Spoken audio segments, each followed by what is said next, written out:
I'm here with Ronen Schwartzman, CIO of 10 Capital Advisors. How are you doing today? Great. How are you? Good, good. So we just got done talking a lot about family offices looking at quant funds. And I think the thing that we got the most out of that is that people are nervous. There's definitely a lack of transparency. Can you explain that a little bit? What's different about quant funds and why is that making family offices nervous? Sure. So I think that what families officers are afraid of, generally speaking, is the black box theory, right? A quant is a model. There's some sort of an algorithm that, truthfully, us as allocators do not understand it. Even if the programmer will give it to me, I don't know what to do with it. That's compared to other more traditional hedge funds. So let's take an equity long-short manager. So if I have a conversation like we're having now in I2I and ask him, well, what are your top 5 positions?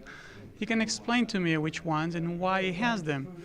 Whereas and if things don't go well, I can understand why. I can have the ticker of that stock on my screen every day, and I can kind of monitor it and follow it. Whereas the quant has, a very complicated portfolio with many line items. We don't really know what's working, what's not working until the end of the month. And probably the most challenging thing is to know when is the model broken. How do we know the model is broken? And I think that's something that's a little bit easier to detect when we have managers, when it's humans versus the model. Does it need to be that way? Does it need to be this complicated? Or is this something that the managers could work more to explain to you in a way that you guys could be more comfortable with?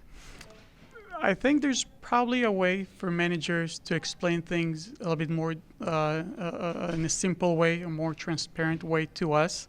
I think very important for us to understand the process, what's driving the performance, what are the models, what happens if something happens, then what happens? How can we adjust? What are we doing once the model is running and we're trading every day?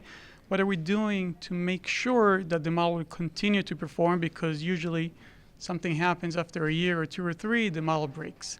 Because the market is different, because interest rates, something usually happens. So if they can explain to us what are the drivers, what are they doing to make sure this will not happen, I think that can be helpful for the family office world.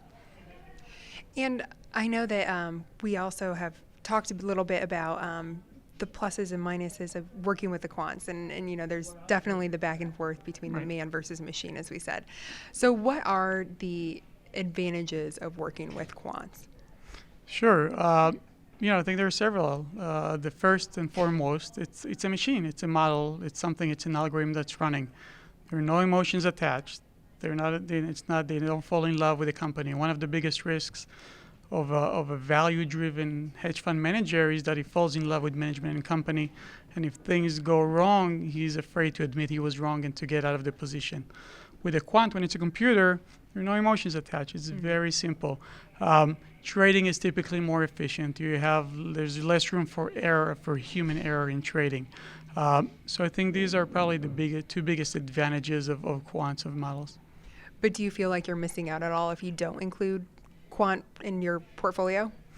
It's a good question. I mean, the way we do it, the portfolios that we invest or the way we create are global and multi-strategy. So what I mean by that, we have allocations in the U.S., Europe, Latin America, and Asia, and across the board of strategies. So it can be equity, long, short, event, macro, credit, and so forth. And the idea is to combine, kind of our top-down view of the world, where are the best opportunities, with the bottom-up process of finding the best managers.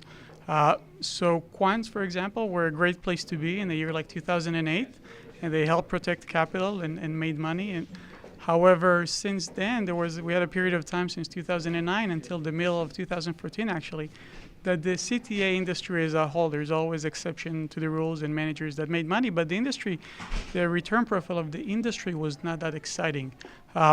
So if I'm as an allocator, have to decide I'm going to pay 2 and 20, which is a lot, to a manager that does not perform well, I don't want necessarily to be there. So I don't want to be too harsh to say, but not necessarily families are missing on things. There's time and place for everything, and it could be period. Maybe now, though, it's a good time to be in quants, but not necessarily all the time. You do not have to be invested all the time. We don't have a checklist or a box that says, we need a quant in the portfolio. So I guess it's more opportunistic. And you mentioned having that understanding of, when is this going to work, when is it not going to work, as far as looking at the algorithms. Are you more comfortable going into working with a quant if you know, okay, the algorithm might not work in a year or two from now, but I know that's a situation when it's not going to work, and then it will work 3 years or 4 years from now? Does that help at all if you just know where the speed bumps are? I'm not sure. The key is to understand when it's happening. I mean, if I think the manager or the quant is going to make money for 12, 24 months period, that's great. The question is what happens if we allocate and then 9 months from now something is broken. All of a sudden we see big change in the return profile. Then what do we do? Why does that happen? And does the manager have the ability to fix these issues? Because in a discretionary type of hedge funds where there's a portfolio manager, he can either, he can liquidate his portfolio, he can sell his top 3 positions that didn't work for him and replace them with new ones. Whereas quant, it's the model. They're still buying and selling, those stocks or futures every day, fairly fast typically, and that's a big issue for us.